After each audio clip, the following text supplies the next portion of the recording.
Okay, people, so, Spinal Tap II, right? The end continues. This is the latest film from Rob Reiner, who co-wrote it with Harry Shearer, Michael McKean, and Christopher Guest. Right, the film is produced by who we got? Harry Shearer, Michael Reiner, Michael McKean, Christopher Guest, Matthew George, and Rob Reiner. It's executive produced by Michael Questlove, Jonathan Furman, Scott Koyich, Frank Marshall, Hernan Nura, Chad Oakes, Derek Rossi, and Christopher H. Warner. Lincoln Else took care of the cinematography. Bob Joyce edits the piece. Right, casting, we add David Rubin and Matt Lander. Production design is Michelle C. Harmon. Mark A. Terry is art direction. Set decoration, we have Kimberly Murphy. Okay, costume design, Lauren Bott. Hair and makeup, it's Amy Wood, Natalie Shea Ross, Ashley Levy, Bailey Domk, Diana Daigle, Susie Beek, and Sherry Ashante. What else do we have? Okay. Tim Bell, Matt Chipro, Jade Kinder Martin, Gary Price, and Mark Riccardi took care of the stunts. And our cast.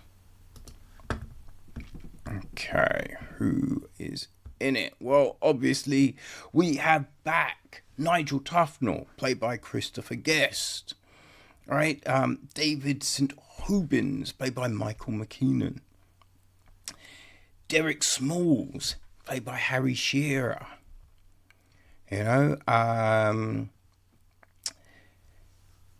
Who else? Well, obviously Marty DiBergi, played by Rob Reiner.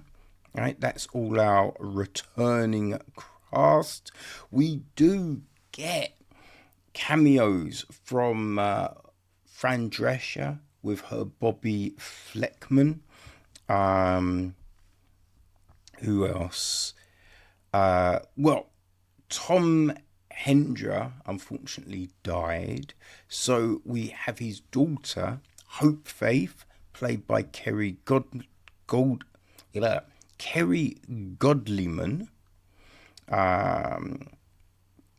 There is Simon Howler, played by Chris Addison. Artie Flukin, Paul Schaefer. Yasmin Faraji, played by Kathleen Kavari. Right, we've got CJ Vanston is Caucasian Jeff, their keyboard player. We've got Valerie Franco as Diddy Crockett, their new drummer. Right, so we have those people. Who else do we have?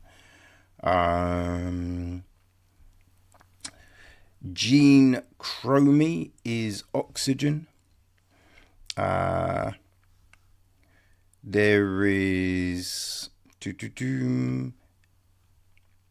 Jeannie. Oh yes, I forgot she has she cameos again. June Chadwick, right? Peter LaPerry, played by Griffin Matthews.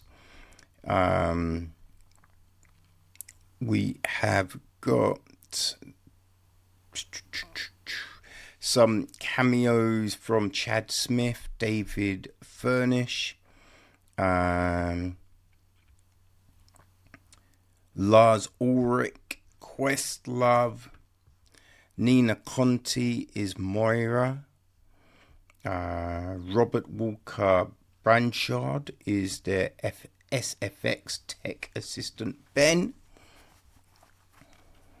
We got Annie Gordner as Diddy's girlfriend Annie. Brad Williams is Daniel the Druid. Jason Weeman Acuna is Damien the Druid. John Michael Higgins is Bob Kitness. Josh Ford is the trainer's assistant. Don Lake is a tour guide. Yeah, that's the main lot. There are some musical cameos, some other ones, but I won't reveal those.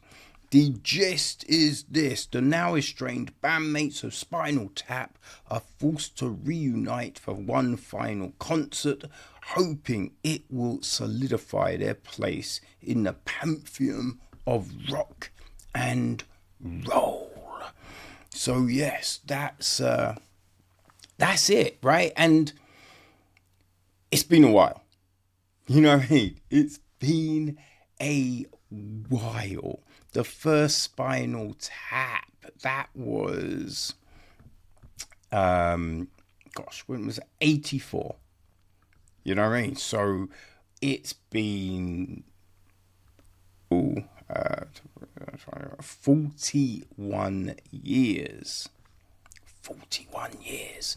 That's a long motherfucking time. And I've got to say, right, when I heard they were doing this, I was mad skeptical, right? Because it's been so long. Like, why do everyone's so old? A load of people are dead.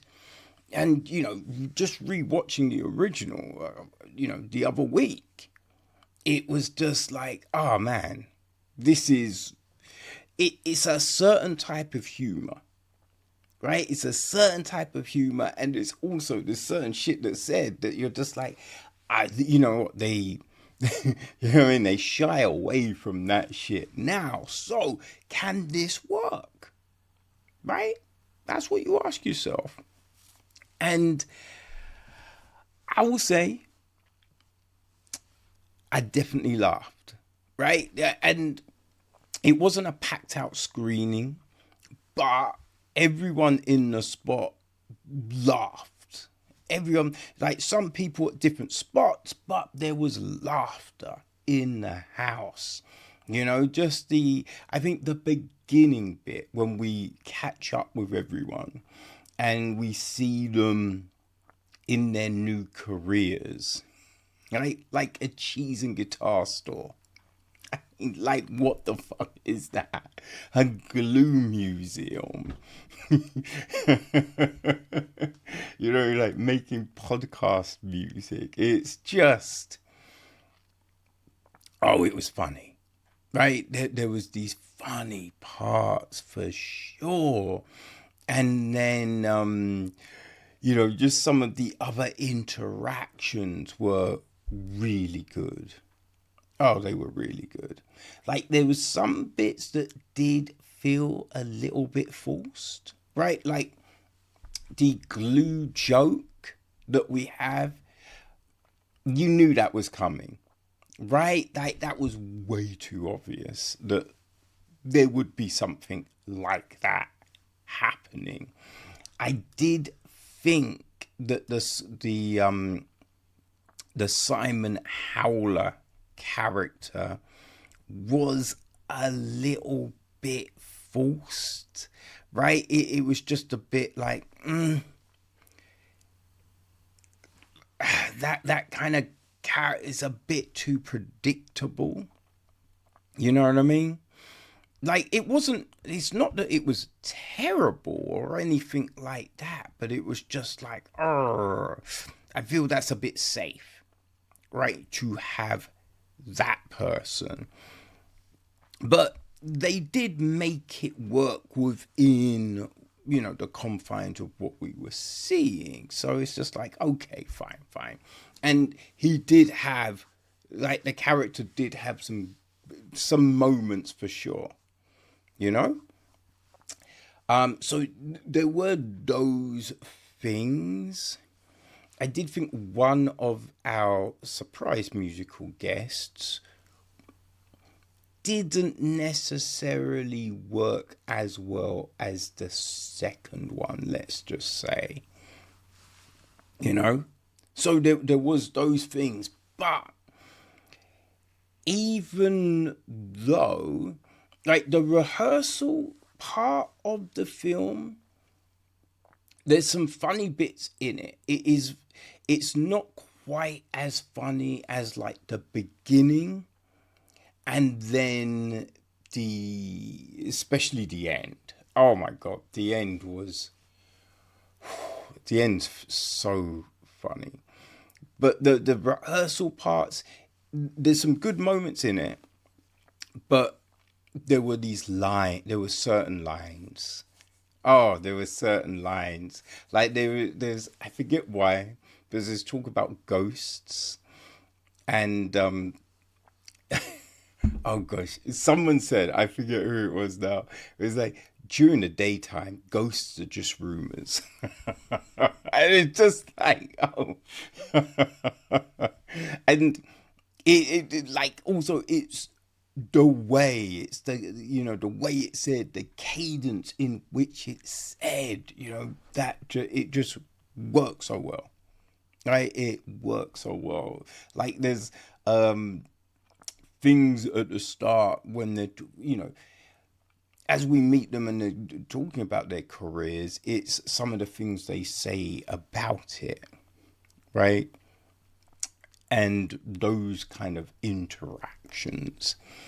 And so it's just, oh man, it still works, right? And they still do and say some things that you think are like, oh, okay, right? It's not as funny as the first film, but, you know what I mean, to try and reproduce that, you're not really gonna do it. But it's, and I think the fear would be that this would just be this weak, pale, reflection, and it's not. It is legitimately good. Right? Because it is these old rock stars, right? And we've seen so many old rock stars in the vein of this, right? That's why it works so well, and that's why the first one worked so well, because, like, we've seen those people, we've seen those personas, and so they've still managed to tap into that, right? And I think the musical guests, the surprise ones that they utilized, and even, like Ulrich and, all of these people that they put in it, they were just the right people, right? The right age, the right style, like, it was well thought out, it's well conceived, you know what I mean? And then when they're putting together the concert, right, it's like, what didn't work the first time, right? So obviously they've got to address those things, you know what I mean? Because it's just like, look, this didn't work, so we got to do it. And so it's doing all of these kind of things, addressing the curses of the drummers and all of that. Oh, we do see drummer rehearsals, which is amusing. That was amusing. They didn't drag it out too long, which was good, because it's funny.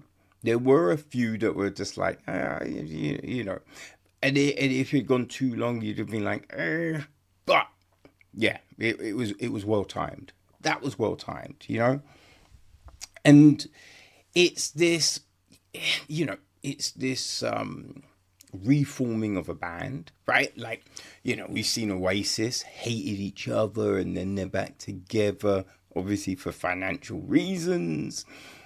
So we've seen those kind of things. So we're seeing this band getting back together, and we're also seeing the friendships re-knotting.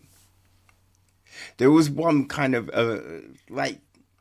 insightful thing that David says about the resentment, which was just like, yeah, that's probably true, right? That's probably true. And I think that's another, bright spark of the film, that it's silly, it's funny, but there are these insightful little comments that get made, right? Like in the first one, you know what I mean? They've still managed to channel that aspect of things, which is great, right? Because you're just laughing and, bits make you smile. And then you'll be like, oh, yeah, I've never thought of it like that before. Okay. Like they've got the wardrobe, all of these things work well because it does firstly, it fits the character. Like when you remember these characters, you'd be like, oh yeah, I can see them becoming this person, right? I can see that's what they would be at this point in their lives, so it just, yeah, it's amusing, right? I would say Rob Reiner is the one that has aged the best out of everyone. Because you do think, if these dudes really had to do a big long concert, I'm not sure they're surviving.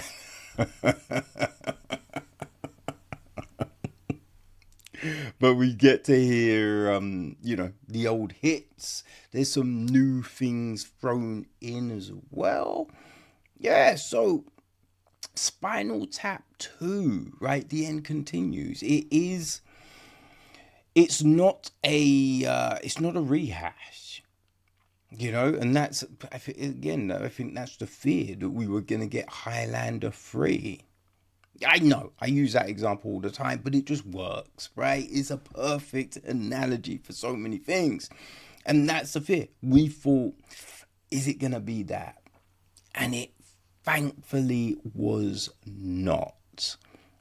I think it's a bit like Top Gun Maverick, right? They managed to make a sequel that was so long coming.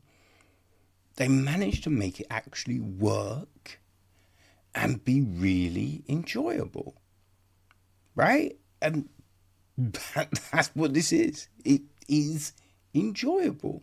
It will be interesting to see how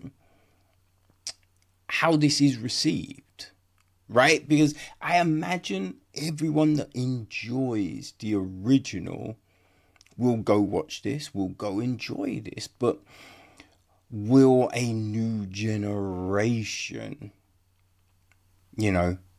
ingest it, right? If they haven't seen the original, will it work, right? I do feel that cinemas would probably be well served to do double headers, right? Do the first one and then this one, right? I think that's a good way of getting into it. I'm curious, but I enjoyed it. I think it works. I think anyone that likes a mockumentary, right? So we've looked at a good few recently, right? You had the Patterson Project, which was fantastic. We had the Premiere, right? Another good one. right? You know, you just think about The Office, the English and the American. They've got what, The Paper now.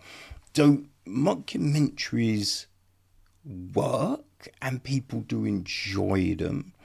So yeah, I think this has got an audience, and I hope people do go and enjoy it. But people, what did you think? Is Spinal Tap 2, The End Continues, on your radar? You know what I mean? Are you looking forward to this film? Let me know, people. Let me know. Because I'm curious. I am very curious. But if you want to know, it gets the echo chamber seal of enjoyment.